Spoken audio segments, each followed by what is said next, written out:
Hi everybody, it's Claire with another art journal video for the Scrap FX design team. So I'm creating again in the Scrap FX craft junk journal, and I'm going to be working on a double page spread.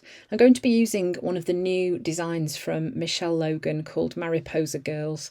It's got some really great designs on there. So I'm going to be having a play with that and some of the other new things too. So I'm just getting ready.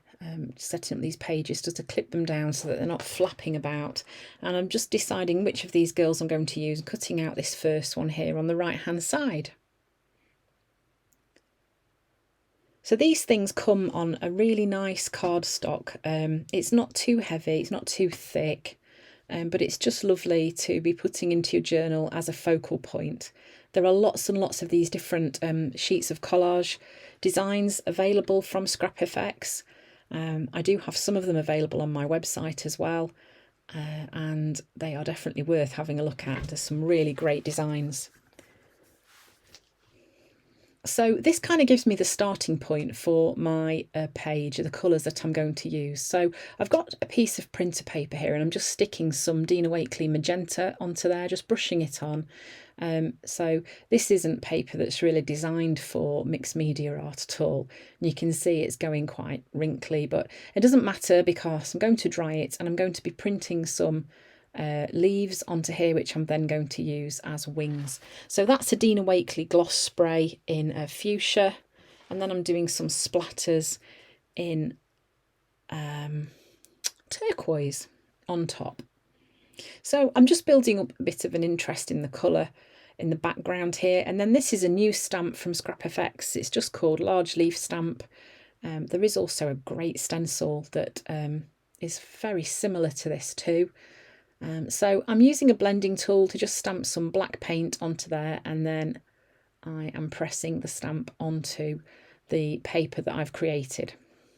So these are going to become wings for the Mariposa girl. I just thought that this leaf, it would be another great way to use the leaf to create some wings, and using this nice pink that I've made for the background would be quite pretty too. So using a blending tool is quite a good way to get that paint onto the stamp. Don't forget, you must clean your stamp really well after you've finished, because otherwise the acrylic paint, once it dries, can affect the way that the stamp will stamp. I hope that makes sense.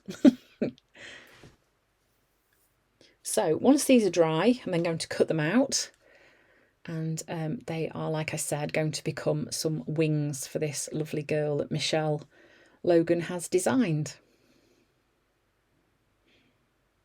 I decided I was going to give her 4 wings, so there I was just thinking, does she need 4 or would 2 work? I think 2 would work, but you know, why not? Sometimes more is better.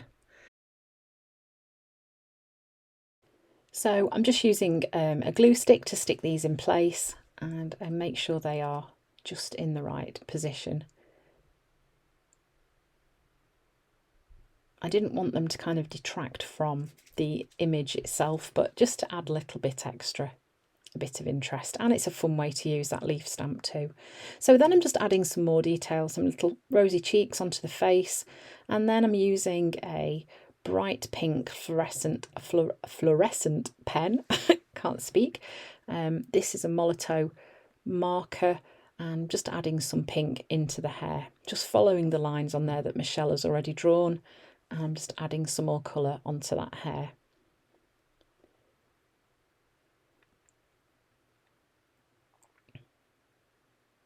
So then once I've done that, it's time to start adding some colour onto the page. So there's no gesso on this page. I'm just going straight in with my paint. And by now, if you've watched lots of my videos, you will know that craft paper as a substrate can be quite thirsty. So you will find that you may well need to use more paint than you would on a gessoed page. And obviously, if you wanted to gesso, then clear gesso would be the best idea, because then you won't lose that nice colour of the craft behind. So I've gone in with turquoise to start off with, and then I've used peacock over the top just as a bit of a different shade of that colour. So the light and dark going on. Then I'm using this new stencil, which is called Abstract Stencil. It's from Scrap FX, one of their new ones, and I'm going in with some white paint just to add a little bit of a contrast to those lovely blues that are in the background.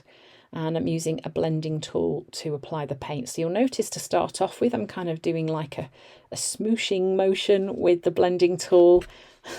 And then to darken some of the areas, I then just dab over. So this just creates a bit of a difference in the opacity of the paint as it goes onto the page. So in some areas it'll be darker and some lighter, just makes it look a little bit more interesting. Then I've just added a little bit of water in, and I'm just adding some white splatters onto the page. I mean, this was really just because I wanted to use up the paint that was left over, and also I quite like the effect of the splatters. It also helps to break up the colour that's left. So then I'm going in with fuchsia gloss spray and adding some splatters with that too. Then I'm sticking the Mariposa Girl in place.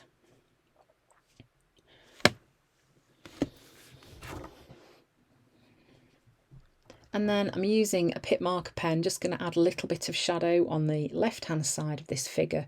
And the reason I do this is just to kind of help pop it out of the page a little bit. It just makes it, almost gives it a little bit of a 3D quality, and helps it to stand out a bit better. Then I'm going in with my Posca pen and doing my usual mark making dots, some different sizes, big ones and small ones. So this is just again helping to break up that background that's left, adding a bit more interest there too without it being over busy. As you'll know with my journal pages, if you've watched my videos, sometimes I do throw everything at the pages, and I have to make a real conscious effort to stop sometimes because I just love the process of art journaling so much and do very easily get carried away. And sometimes you get to a point where you think this is just lovely and you need to stop, and then get disappointed when I don't.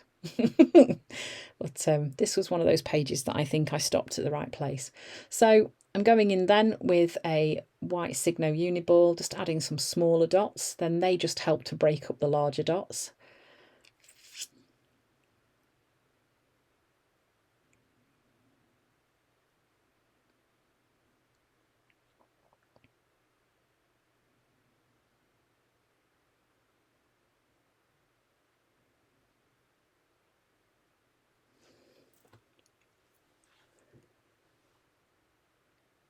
And so you notice that I've added a third area of dots. It didn't feel quite balanced with just the two, so it needed another one down at the bottom of the page. And it's again working in that kind of triangle with the areas of interest that I'm adding. So then this is a little element, a little cutout element that I'm sticking on. This is also from Scrap FX, Stop Dreaming, Start Doing. I've used a bit of PVA glue, which I used a makeup sponge to gently apply that to the back of this little element to stick it on the page. And then I'm using this scribble circle stencil with some black paint just to add another contrast onto that page. And again, you notice the triangle, so the three areas of stamping on the page. And then see, now I'm doing that thing where I just can't stop. Then I've gone in with the script stencil, and I'm just adding a little bit of text overlapping with those circles that I've just added. And then I am pretty sure that that's where it finishes. I don't think I add much more after this. No, there we go. That's it. That's the finished page. So I hope you've enjoyed watching how I've used Michelle Logan's one of her new designs. Thanks for watching, and I hope to see you again soon.